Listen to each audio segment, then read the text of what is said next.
Same face, new campaign. We take a look at the reactions that set off after Hillary Clinton decided to run for president again. Reporter Clarissa Lovett takes us to a place that talks about how nuclear testing shaped Nevada. And later, Dina Banning sits down with Public Information Officer Kevin Malone of the DMV. You're watching Studio G.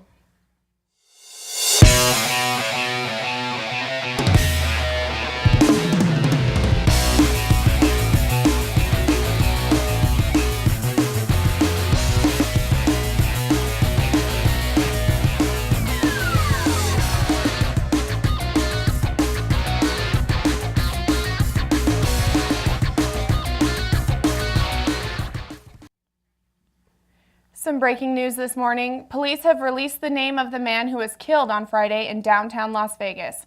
28-year-old Derek Cooper Jr. was found inside an apartment after being shot in the chest. Thanks for joining us. I'm Becca Dimmick. And I'm Chelsea Bangle. According to early investigation by the LVMPD homicide section, an argument broke out just before possible gunshots were heard. Police are still investigating the shooting as suspects still remain unknown. After being found guilty in May of 2013 for murdering her ex-boyfriend Travis Alexander, Jodi Arias was sentenced to life in prison yesterday without the possibility of parole.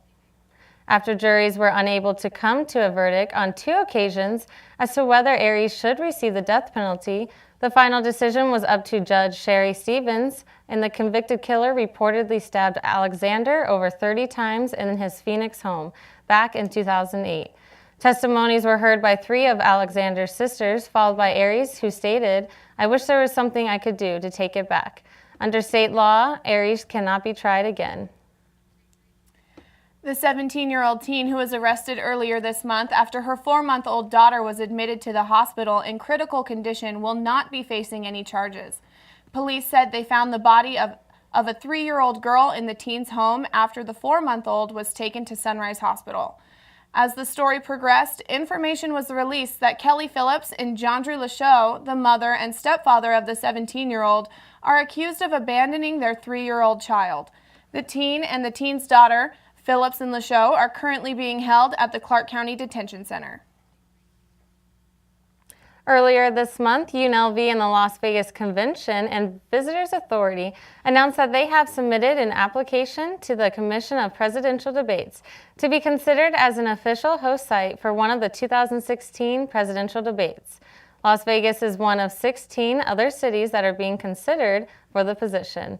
The debate would be held sometime in the fall of 2016 at the Thomas and Mack Center if the city is selected. Hillary Clinton officially announced her presidential campaign Sunday with roaring support from some and avid dismay from others. In Clinton's campaign ad, she promises to help the underdogs in the economy rise up in her Democratic platform, but another presidential candidate has surfaced and he considers Clinton a leader from the past with old ideals and no new ideas. A leader from yesterday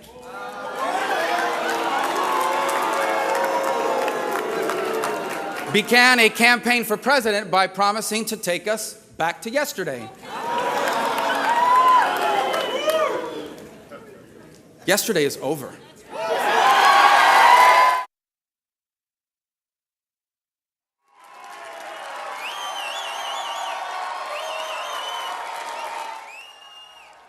Florida Senator Marco Rubio, a Republican, announced his presidential campaign on Monday. The son of Cuban immigrants claims immigration is a problem because of past thinkers. Rubio's fellow Senator Ted Cruz calls both Clinton and Obama backwards thinkers. That is a lot of cell phones. And Secretary Clinton have had their chance. Their policies do not work. Leading from behind is a dismal failure. We need a new track. We need to get back to the principles that made America strong. We need to restore America's leadership in the world. The presidential election will be held this November. When people think of Las Vegas, the first thing that comes to mind is not the nuclear testing that was performed here. This week on Family Friendly Las Vegas, Clarissa Lovett takes us on a tour through the Atomic Testing Museum that highlights just how much Nevada had to do with nuclear testing. A lot of people don't realize how extensive the nuclear program was in the United States and how Nevada played a very important role. This year marks the 10-year anniversary of the National Atomic Testing Museum, and the museum is celebrating in style. We actually have a Founders Day event, and that's a chance for visitors to actually get a chance to talk to the founders of our museum. We're celebrating our 10th anniversary, and so it's great to showcase where we come from and who really was instrumental in that development. Children can learn many things while going through the museum, one of which is how the creation of the atomic bomb not only shaped the United States, but Nevada. We really want to focus on, how dangerous the atomic bomb is, but also how important it was in the development of the U.S. and the Cold War and how it really turned the tide. It was a very tense situation from the 1950s until the 1990s. And so the weapons program really helped keep us out of a much bigger war with the Soviet Union and their allies. The National Atomic Testing Museum doesn't just focus on the above-ground tests that they conducted. They also tell you about the over 800 underground tests that were conducted at the Nevada test site. It talks a little bit about underground testing and showcases, I think, an aspect of nuclear testing that sometimes is forgotten. A lot of people know about the mushroom clouds, but there's also underground testing that created these massive craters out there. And it kind of looks like the surface of the moon. And I think it's great for them to see that other aspect of it as well. The museum is changing things around this year, and students may be able to benefit. They can come in, bring in a class, whether it's history or science, and they can come in for $8 a person. And they'll get a guided tour from myself, and also one of our many docents who actually worked at the test site. And so I think it'd be great for them. If you aren't able to make it in May to meet the founders for the 10-year anniversary, join them in June for their event that will show children how the atomic bomb affected comics. For Studio G, I'm Clarissa Lovett. For more information on tours and their exhibits, visit nationalatomictestingmuseum.org. We'll be right back. The name of the show is Latin Nights with Anna. The music is Latin themed. Dancing music, like for a Friday night, like if you're going out, while you get ready, you dance to the music that's being played. I would like them to have fun with the music that I play, feel connected to me even though that they don't know me, but that the music that I play for them is what they like and what they want to dance to. My name is Anna and the name of my show is Latin Nights with Anna, and you can listen to me at therebelhd2.com.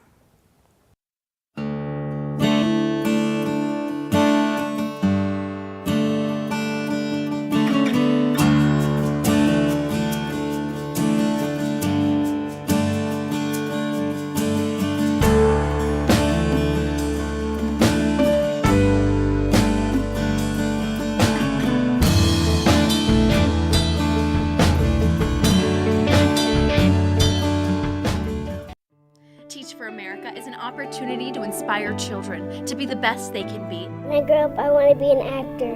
When I grow up, I want to be a police officer. Give Nevada a brighter future by enriching our children's lives and inspiring them to achieve their greatest potential. When I grow up, I'll be a scientist. When I grow up, I want to be a lawyer. When I grow up, I want to be a paramedic. It really does make an impact in their future. You can apply online at teachforamerica.org. Singing for scholarships, UNLV Idol will bring some friendly competition for a chance to win a $1,000 scholarship. Two friends talk about their experience competing as finalists. I spotted her and I said, oh my gosh, I haven't seen you since my sophomore year. And so we really came to a point where it was just us encouraging each other, and we think that's important. And of course we're competition, so, but that's what it's all about, is just the experience, meeting other people, and what you can do to just encourage, your competitors. They will not be pushed aside or turned. It's kind of crazy because I coach her, And people are like, why are you coaching her? She's your competition. I'm like, I don't know. Like, she was my friend before, so I want us both to do good. And may the best person win. So it's pretty cool. I know somebody, so. Leaving dreams again. It was fun. It was really fun. You get to meet a whole bunch of other people, you know, and all their styles are different. And so just coming together and sharing your passion for singing is really, really the best you can ever have. Plus, like, you can harmonize with them in the room while you're waiting. I mean, you know, I just want to share, you know, my God-given talents to other people. Take my love, I'll never ask. It's very creative. A lot of the girls have a lot of input to make this show amazing. And for all of you guys watching, I hope you guys can come because it's going to be a really good show. There are a total of 5 finalists that will perform tomorrow, who are all excited for the big night. Say my name, and every color illuminates. Singing's been my thing since I've been 3 years old, so any opportunity I have to perform in front of everybody or just to sing is something I'm gonna take. I encourage for UNLV Idol because I've worked really hard on the songs and everything like that, but I also want everybody to win because everyone's just really great and like working with them was awesome. So, I mean, best of luck to everybody, and yeah, I just want to perform. Like, I'm not even, I mean, if I win that'd be really cool, but if not, that's okay. It seems like everybody's got a price. I wonder how they sleep at night. When the sale comes first and the truth comes second, just stop for a minute and smile. I think I should win because I put forth a lot of effort, but as for the other girls too, I know they did too. I'm really dedicated to school, and I feel like that the scholarship provided will benefit me in several ways. So when the night falls, my lonely heart calls. It was just a lot of fun. Like, overall, I have nothing bad to say about it. Our rehearsals were always fun. It was always, even if I was having like a worse day or I had to study for something, I'd go to rehearsal for like an hour and my whole mood would be turned around. Who doesn't long for someone to hold? Who knows how to love you without being told? My mom is a single mother and she's paying for my college tuition, so it is kind of hard.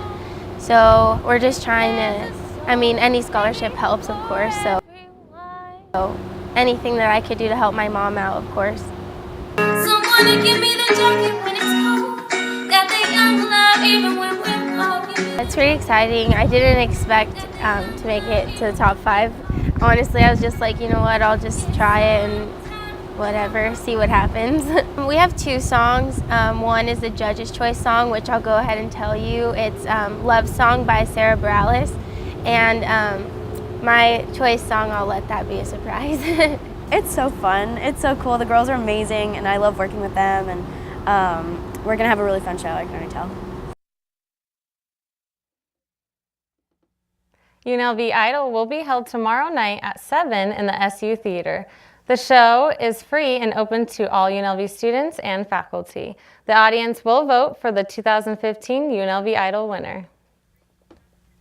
This week in entertainment, actor Ryan Reynolds has a close call with death, Justin Timberlake has some big news for his fans, and rapper Nelly gets in trouble with the law. Reporter Christy Zarpis brings you more.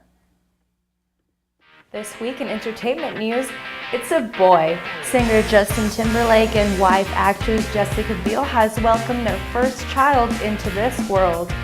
The baby boy was named Silas Randall Timberlake.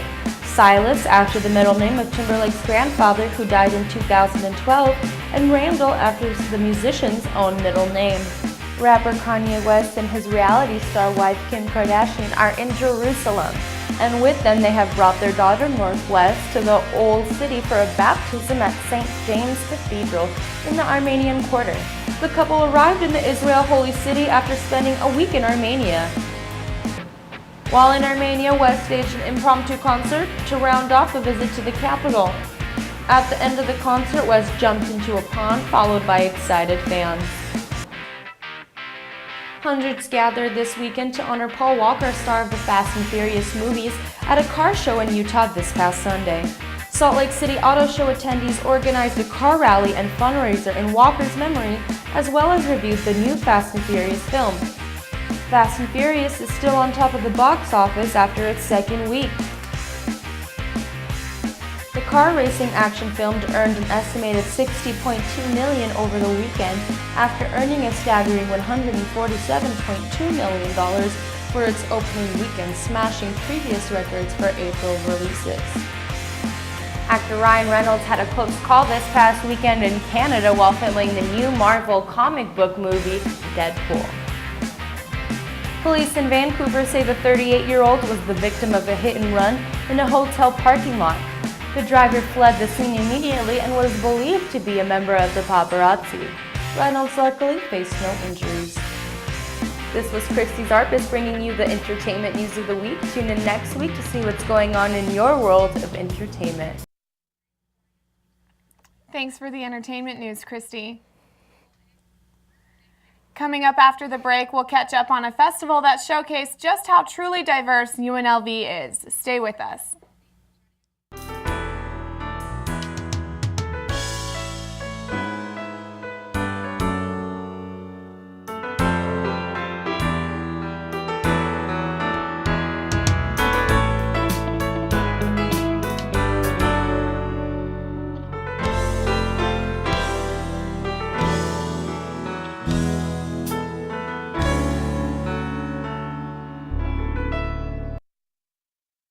Sunday evening jazz. I mainly play a lot of contemporary jazz music from the 1960s up until about 2012, 2013. When I go on, just explain who it was, the name of the song, the name of the artist, maybe the name of the album, their career. I just hope that everybody enjoys it and appreciate it for the kind of music it is and how great it is. My name is Sam and I host Sunday Evening Jazz on the rebelhd2.com.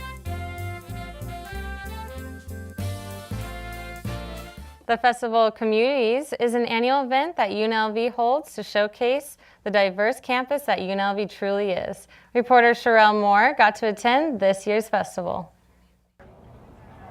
UNLV held its annual Festival of Communities this past weekend. Festival of Communities is an event that's been happening for roughly 15 years now. It started off as a small event called Unity Fest that included many different international student orgs that were trying to raise more money for their student organizations. Eventually it just became something that the Office of Civic Engagement wanted to continue doing.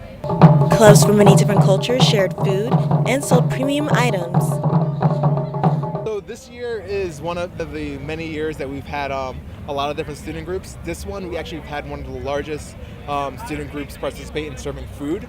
So I think the most interesting thing I've seen is just how everybody has chosen like one or two dishes that represent the culture that they're trying to represent. All the different kinds of food, from like green tea waffles to pineapple rice to elote. I love elote. The event truly shows how diverse UNLV really is. I think the Festival of Communities is really important because it's not just about showing us as an individual, it's showing how America really is a melting pot and how everyone can come together. If you're interested as a student group or as a local vendor, if you want to come in to showcase some of your stuff, please keep contacted with the Office of Civic Engagement and Diversity, as well as the Festival of Communities Facebook page, facebook.com/UNLV Festivals. For Studio G, I'm Sherelle Moore. To learn more about the Festival of Communities or about the diversity here on campus, visit facebook.com/UNLV Festivals. Now Nicole Reynolds keeps us up to date on what's going on around the world. Nicole? Thanks, Chelsea. We begin today with our eyes on Yemen. For the first time since the airstrikes on Yemen began, more cameras than tanks can be seen in Saudi Arabia. Saudi Arabia's army has now granted access to journalists, and for local reporters, the army is a point of national pride. We don't have orders to move forward. Right now we are in a defensive position. We don't have any order to go on the offensive for now. The Desert Kingdom has 400,000 servicemen, 225,000 in the Army, 125,000 in the National Guard, and 30,000 in the Navy and Air Force combined. However, they are still looking for partners to bolster its coalition. Unfortunately, Pakistan has recently declined a request for troops. And as of late, there is no sign the enemy is ready to quit. Heading to the other side of the Atlantic, protesters are searching for a change and are looking for the impeachment of their president. Police say an estimated 275,000 people flooded the streets of Sao Paulo for day 2 of anti-government demonstrations Sunday. Half of the people here are here because we never voted for them. And we can just see now that why we didn't vote, we have been wanting them out forever. And the other half actually has been betrayed by the president because everything she promised, she's not fulfilling. I think to impeach legally, it's more complicated. That's why my suggestion would be that everybody should ask for the president to quit, because she could quit any moment, and this would expedite the whole process.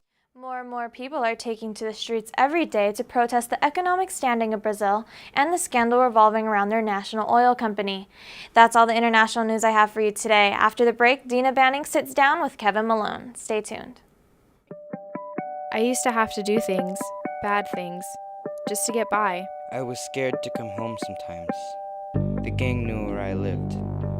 Mommy said she couldn't afford it, but I want to be a singer when I grow up. I like singing. I'm not afraid anymore. My life has changed. My dreams are coming true! I realize now that my world is so much bigger.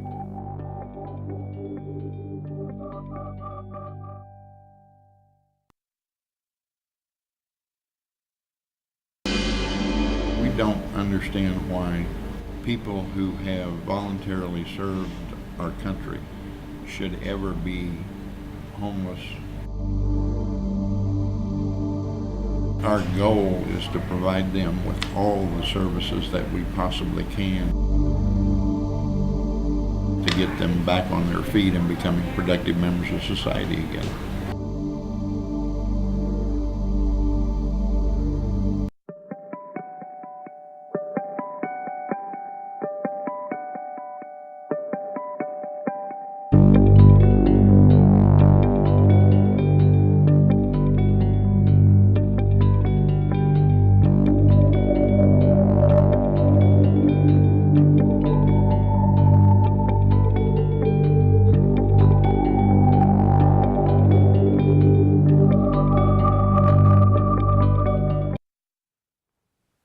Welcome back. The DMV has always been a place of lengthy wait times, but new systems and plans are being implemented to help speed up service. Today, I sit down with Public Information Officer Kevin Malone to discuss the issues that the DMV is currently facing. Thank you for joining us today, Kevin. Good afternoon. Thank you. Okay, so tell us a little bit about why the wait lines or the wait times have been so long lately. Well, we were at 100% staffing years and years ago before the recession hit. When the recession came along, the customer volumes dropped off. And as a result of that, the legislature cut more than 100 positions, which was probably the right thing to do back then in 2007, 2009. But the economy came roaring back. In 2013, the 4 Las Vegas offices here served 1.3 million people, which was way up from 2009. In 2014, we served 1.7 million people, and we're going to top 2 million this year. Wow. It's simply a case of supply and demand. We don't have the staff for all the people coming through the doors. Well, and the DMV, of course, is doing its best. Can you tell us a little bit about the Dash Pass? Well, and the Dash Pass system was a new system we implemented to be able to check in from your cell phone or online before you come to the DMV, and you could do your waiting at home or wherever. And we've had a couple of problems with it. We actually had people abusing the system to where they would check in the morning and then push themselves back all day long, and then we'd have a big crunch of people show up at 4 o'clock, and as a result of that, the staff wasn't getting out to 8 or 9 o'clock, and we're asking the staff to work overtime. So what we had to do to fix that problem, at least in the short term, is cut off the outside registration through DashPass at about 8:30, 9 o'clock every morning when it hits 350 people. So if you get up first thing in the morning and you have to go to the DMV, you can check in from DashPass, say at between 7:45 and 8 o'clock, and then it works. When you get on it, it works fabulously well. It really does. It comes back and tells you your wait time is going to be an hour, and there's this many people in front of you, and then it keeps sending you texts. So if you play it right, you can get in and out in 5 minutes. Wow. And the other customers who are sitting there all day get mad, but you get in and out in 5 minutes if you play it right. But for most people, you're just going to have to come down, and you can check in at the DMV and then leave. You know, we'll tell you the wait time is going to be about 2 hours. You can leave and come back, and it'll keep sending you text messages. So another service that the DMV has been trying to implement, or I guess they haven't implemented, are the kiosks. How successful has that been, and can you explain what they are? They've been enormously successful. We have self-service kiosks that can do 4 different things. A registration renewal, which is our most common transaction, and it prints the decal and the registration slip on the spot.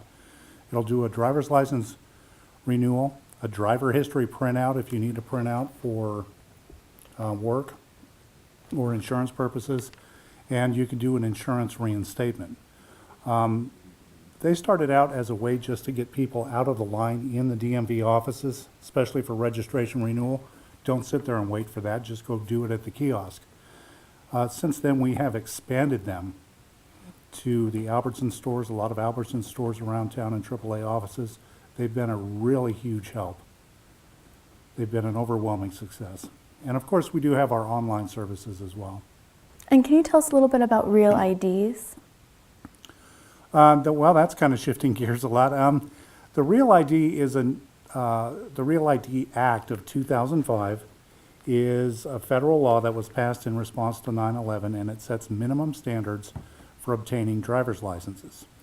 In other words, for most people, it's a birth certificate that you need or a passport. For immigrants, it's U.S.-issued immigration documents. You also need proof of your Social Security number and proof of your residential address. Okay. If you already have a license, you have to show that one more time to get a Real ID. And the federal government really doesn't have any business telling states what they can do with their driver's licenses, but they want us to go along with the Real ID Act. So what the enforcement tool is that eventually a non-Real ID will not be valid for getting on an aircraft or for entering nuclear facilities for that matter, or military bases, any kind of federal secure facility. So the advice on Real ID is go ahead and get one the next time you have to renew. Get a good Real idea. ID. Yeah, That's a good idea. Just get one.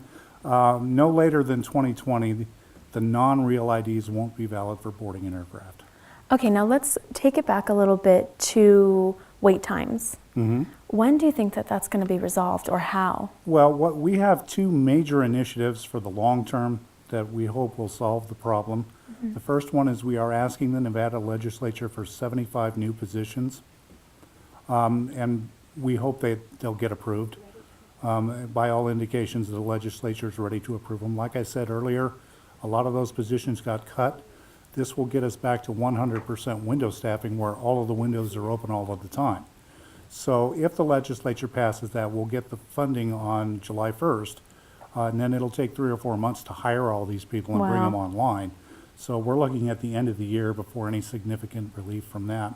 The second big piece of the puzzle that we're doing is a system modernization of the DMV's computer system. Okay. We want to rebuild the whole IT infrastructure from scratch over the next 5 years. And again, we're up before the legislature right now asking for approval to do that. That's going to be rough. It's going to take some time. Yeah, well, we'll do it in the background and then just bring it online, hopefully 5 years from now, but it should be a much more efficient system. Okay, In the well, meantime, we're doing all kinds of small things to do your try best. to do our best. We're pushing the alternate services. If you buy a car from a Nevada dealer, you can register it online without going to the DMV at all. The kiosks we were talking about a little bit earlier, we're going to start putting cash modules on those. The ones to in the even Albertsons. expedite it quicker. Yeah, so they'll take cash, the ones at the Albertsons and the AAA offices. Okay, excellent. Oh, well, thank you so much for joining us today. And now back to the desk with Becca. Some local Nevadans were able to saddle up cowboy style last weekend as the 2015 Clark County Fair came back to Logandale. The town, just 50 miles northeast of Las Vegas, held their annual festival that once brought in an attendance record of 84,000 people.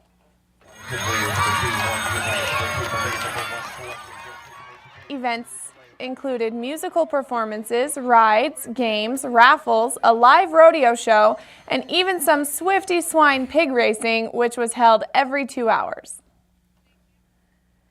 No, that was adorable. It was so cute. Have you ever been to the fair in Logandale? No, but just watching that makes me want to go. I've gone ever since I was a little kid. It's super fun. It's so cute. We'll have to go. And that wraps up another edition of Studio G.